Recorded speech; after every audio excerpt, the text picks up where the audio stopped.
Armies are everything, my everything. গাড়ির গতি আরো বেড়ে গেল। চারপাশে বাতাসে শস্যের শব্দ, সাথে একটাই চিন্তা জঙ্গকের মাথায়, কিভাবে নিরাপদে বের হওয়া যায়। সে জানতো এরা সহজে পিছু ছাড়বে না, এত সহজে তো নাই। পিছনের গাড়িগুলো এবার আরো কাছাকাছি চলে আসে, বাইকের শব্দ স্পষ্ট শোনা যাচ্ছে। জঙ্গক দ্রুত সিদ্ধান্ত নিল। সামনে একটা মোড় ছিল যেখানে রাস্তা দুদিকে ভাগ হয়ে গিয়েছে। ডান পাশের রাস্তাটা ছিল অপেক্ষাকৃত সরু এবং কম ব্যস্ততার। এই সুযোগটাই সে কাজে লাগাতে চাইল। স্টিয়ারিং শক্ত করে ধরে সে ডান দিকে মোড় নিল। হঠাৎ ব্রেক কষে একটু ধীরে আবারও জোরে স্পিড তুলে দিল। সে জানে সে চাইছিল তার পেছনের লোকগুলোর মতিগতি ঘুরিয়ে দিতে। তে এতক্ষণ চুপ ছিল, কিন্তু এবার আর থাকতে পারল না। তার গলা ধরে এলো। ধরা গলায় ফিস ফিস করে বলল, এরা কারা? আই ডোন্ট নো, তবে চিন্তা করিস না, আমি আছি। কথাটা বলেই পেছনের দিকে তাকিয়ে দেখলো বাইকগুলো এখনো লেগে আছে, তবে গাড়িগুলো একটু পিছনে পড়ে গিয়েছে। জঙ্গক বুঝলো এরা সহজে পিছু হটবে না। হঠাৎ একটা বাইক পাশ কাটিয়ে সামনে আসতে চাইলো, সাথে সাথে জঙ্গক গাড়িটা এক পাশে টেনে বাইক থেকে জায়গা দিল না। বাইকটা হঠাৎ সামলাতে না পেরে স্লিপ খেয়ে পড়ে গেল।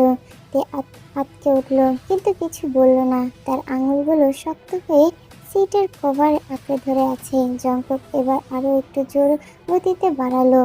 সামনে একটা নির্জন পথ দেখা যাচ্ছিল। যদি ওখানে পৌঁছাতে পারে তাহলে হয়তো সুযোগ পাওয়া যাবে পালানোর। কিন্তু পেছনের গাড়িগুলো এত সহজে দমে যাওয়ার নয়। এদিকে পেছনে একটা গাড়ি জানালা নামিয়ে একের পর এক গুলি ছুটছে। গুলি একবার একটা এসে আয়নাতে লাগলো। আয়নাটা ভেঙে নিচে গড়িয়ে পড়লো। জঙ্গকের চোয়াল শক্ত হয়ে গেল।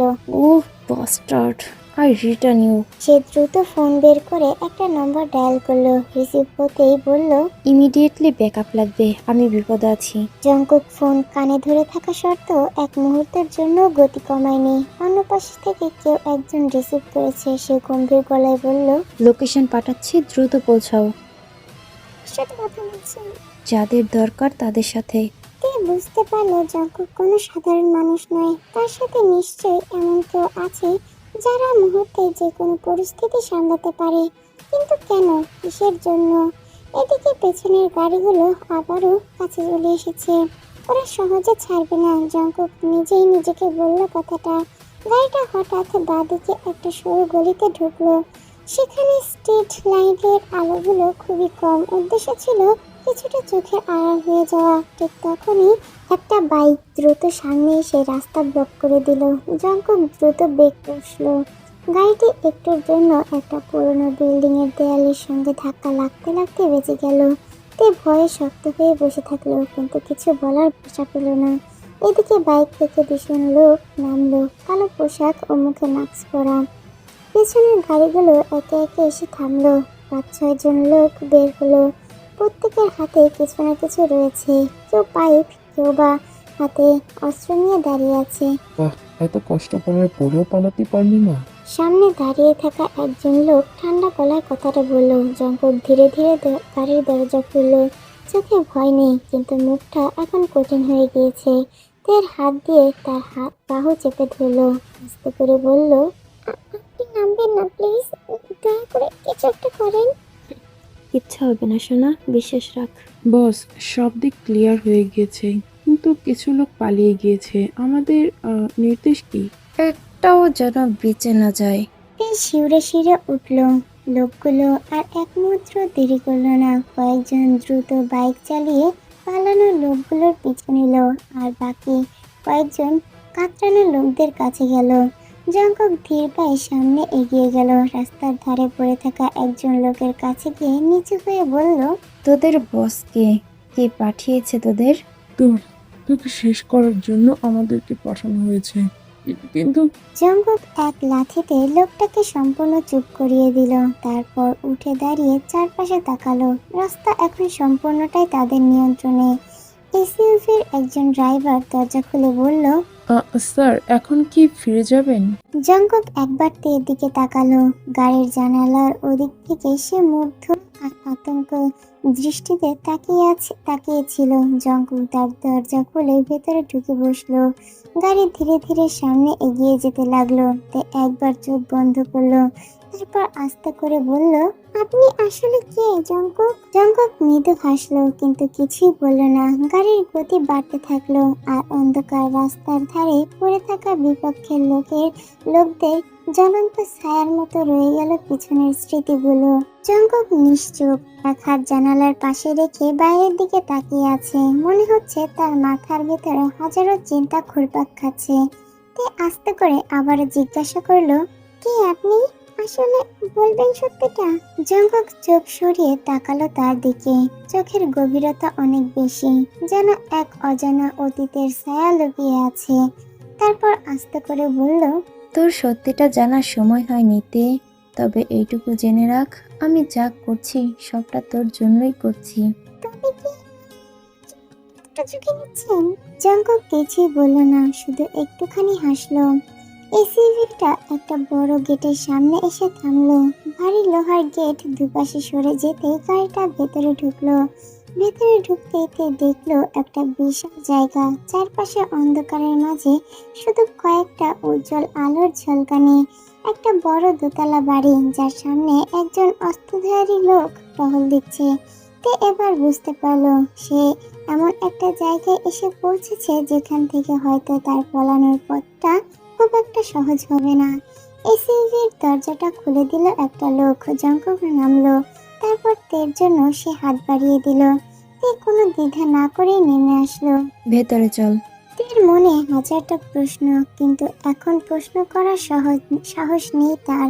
সে শুধু ভাবছিল এই রাত, এই অজানা জায়গা, আর তার সামনে দাঁড়িয়ে থাকা রহস্যময় মানুষটা।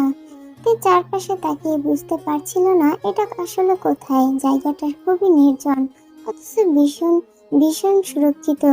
বড় লোহার গেটের ভেতরে ঢোকার পর থেকেই তার বুকের ভেতরে অস্থিরতা বাড়তে লাগলো। এটা কোথায়? কোথায় নিয়ে এসেছেন? তের গলায় আতঙ্কের ছাপ স্পষ্ট। জঙ্কুক হাঁটছিল, তের কথায় থেমে তার দিকে তাকালো। চোখে আগের মতোই রহস্যময় ও গভীরতা। তের কথায় হাঁটা থামিয়ে দিয়ে তের দিকে তাকালেই তের কোমর জড়িয়ে ধরে নিজের সাথে মিশিয়ে নিয়ে টিপ টিপ গলায় বলল, রোমান্স করতে বেবি। তে এতটাই হতভম্ব হয়ে গেল যে এক মুহূর্তের জন্য নিঃশ্বাস বন্ধ হয়ে আসলো তার। জঙ্কুক বাঁকা হাসলো, ওর চোখে মুখে একটু দুষ্টুমির ঝলক। কি করছেন আপনি? ছাড়ুন। হুম, রোমান্স করি তো। এখন এসব করার সময় না। কেন? তোকে নিরাপদে রাখার জন্য এখানে এনেছি, বুঝলি? তে ভীষণ অস্থিরতাতে পড়ে গেল। সে বুঝতে পারছে না এমন একটা সময়ে একটা মানুষ কিভাবে এরকম কথা বলতে পারে, কি করে। জঙ্কুক কখন ঠাট্টা করছে, কখন যে সিরিয়াস হচ্ছে সে বুঝতে পারছে না। কিন্তু এই মুহূর্তে তার মনে ভয় আর কৌতূহল একসাথে খেলা করছে। জঙ্কুক আস্তে করে তার কোমর থেকে হাত সরিয়ে দিল, কিন্তু যাওয়ার আগে আরেকটা চোখ। চিন্তা করিস না বেবি, তোকে রোমান্সের চেয়েও বেশি ইন্টারেস্টিং কিছু দেখাবো। জঙ্কুক আর কিছু না বলে পিছন ফিরে হাঁটতে লাগলো। তে একটু দ্বিধায় পড়ে গেল। তার পায়ের নিচে যেন শক্তিটাই নেই। সে জানে এখান থেকে বের হওয়া এতটা সহজ হবে না। এখান থেকে বের হতে হলে জঙ্কুকের রহস্যময় জগতের দরজা তাকে খুলতে হবে। সে ধীরে ধীরে জঙ্কুকের পেছনে পেছনে হাঁটতে লাগলো। জায়গাটা বেশ নির্জন, চারপাশে ছড়ানো ছিটানো কিছু পুরনো বাক্স, ধুলো মাখা দেয়াল, আর দূরে একটা পুরনো ওয়্যার হাউসের মতো ভবন। জায়গাটা দেখেই মনে হলো এখানে অনেকদিন কেউ আসেনি। এটা কোথায়? একটা সিক্রেট জায়গা, যেটা খুব কম মানুষ চেনে। হঠাৎ থেমে গেল, তারপর ধীরে ধীরে ঘুরে দাঁড়িয়ে তার দিকে তাকালো। চোখে সেই পুরনো রহস্যময় হাসি। বেবি, তোকে যদি আমি কিডন্যাপ করতাম তাহলে কি এত সুন্দর করে তোর সাথে কথা বলতাম? কেন? তোকে দেখানোর জন্য যে আমি আসলে কে। তারপর সে পকেট থেকে ছোট্ট একটা রিমোটের মতো কিছু একটা বের করলো। একটা বোতাম টিপতেই সামনের পুরনো ভবনটার বড় লোহার গেটটা গর্জন করে সাথে সাথে খুলে গেল। ভেতরে পুরো অন্ধকার, কিন্তু দরজা খোলার সাথে সাথে কয়েকটা ছোট ছোট লাইট জ্বলে উঠলো। ধীরে ধীরে সে জায়গাটার আসল রূপ প্রকাশ পেল। তে অবাক হয়ে দেখলো সবটা ভেতরে সারি সারি অস্ত্র রাখা, দেয়াল জুড়ে লাইন ধরে সাজানো বন্দুক, পিস্তল, ছুরি, এমনকি অচেনা আরো অনেক ধরনের অস্ত্রও। আর আরেকদিকে একটা বিশাল টেবিল, যেখানে রাখা কয়েকটি ম্যাপ, কিছু ল্যাপটপ, আরো কয়েকটি অচেনা ডিভাইস। তে মুখ থেকে কোনো শব্দ বের হলো না। জঙ্কুক এক ধাপ এগিয়ে এসে তার চোখের দিকে তাকিয়ে বলল, আই থিংক এবার বুঝতে পেরেছিস আমি কে। আমি শুধু জিয়ন জঙ্কুক নই, আমি একা নই।